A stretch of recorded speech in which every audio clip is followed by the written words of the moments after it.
Kasus pembunuhan Enggal Dika oleh kekasih Raffi Ramadan mengungkap kisah cinta yang rumit antar pasangan. Keduanya menyayangi, juga menyakiti.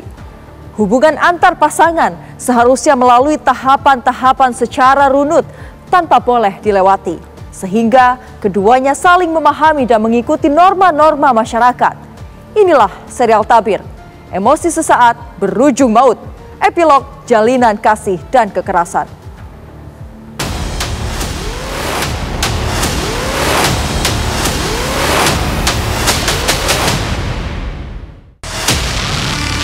Di situ saya lihat ada trash bag hitam. Saya baru tahu kalau itu ada kerangka manusianya. Korban ini emosi, saat itu memegang sapu langsung memukul pelaku. Akhirnya pelaku langsung menjerat si korban. Saya masih sering cek ke kontrakan, tapi cuma di depan aja. Isi token listrik sama ngecek baunya dari pintu.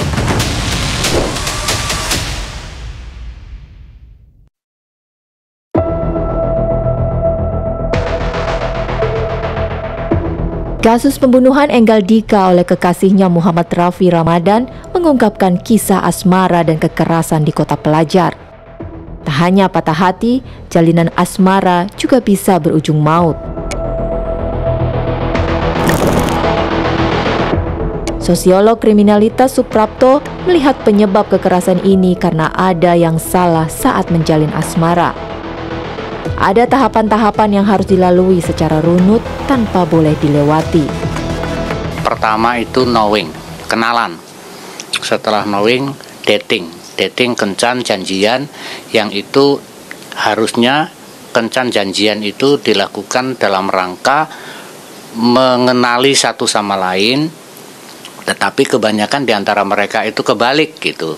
Itu dilakukan setelah tahap ketiga yang disebut dengan saying atau pernyataan. Kalau sekarang dinyatakan jadian atau apapun lah namanya gitu. Suprapto menduga pelaku tak bersikap rasional dan memiliki kemampuan emosional yang lemah, sehingga tak bisa mengendalikan dirinya meski ia mengaku cinta kepada pasangan amat besar. Ini dibuktikan dengan merawat jasad korban. Cowok kelihatannya memang sangat mencintai dan menyayangi pacarnya ini, dan pada saat-saat tidak kuat saja dia kemudian berusaha menghindar, tetapi ketika kemudian ditemui lagi dia selalu luluh gitu ya. Tetapi dalam kondisi yang berulang kali dia luluh, dia memaafkan, ternyata tidak ada perubahan dari si korban, sehingga lalu akhirnya dalam suatu situasi tertentu, sekali lagi daya pikir rasionalnya itu merendah, melemah gitu. Akhirnya dia melakukan tindakan-tindakan yang di luar dugaan si cewek itu juga, sehingga ketika si cewek minta maaf pun dia tidak melepaskan cekikannya gitu. Tetapi karena mereka itu atau si cowok ini memang sangat menyayangi, jasadnya tidak dibuang. Menurut Suprapto, mereka yang dimabuk asmara harus mampu mengikuti tahapan-tahapan dan tak tergesa-gesa. Ada pada usia yang masih labil gitu ya, akan menuju pada kondisi yang stabil, meninggalkan kondisi dia di masa anak-anak. Nah, kondisi yang labil ini ketika ada stimulus dari luar, maka reaksinya tidak melalui proses yang bagus, tetapi langsung dia membuat reaksi yang tidak pada tempatnya. Ketika memutuskan menjalin hubungan, keduanya sudah saling memahami satu sama lain.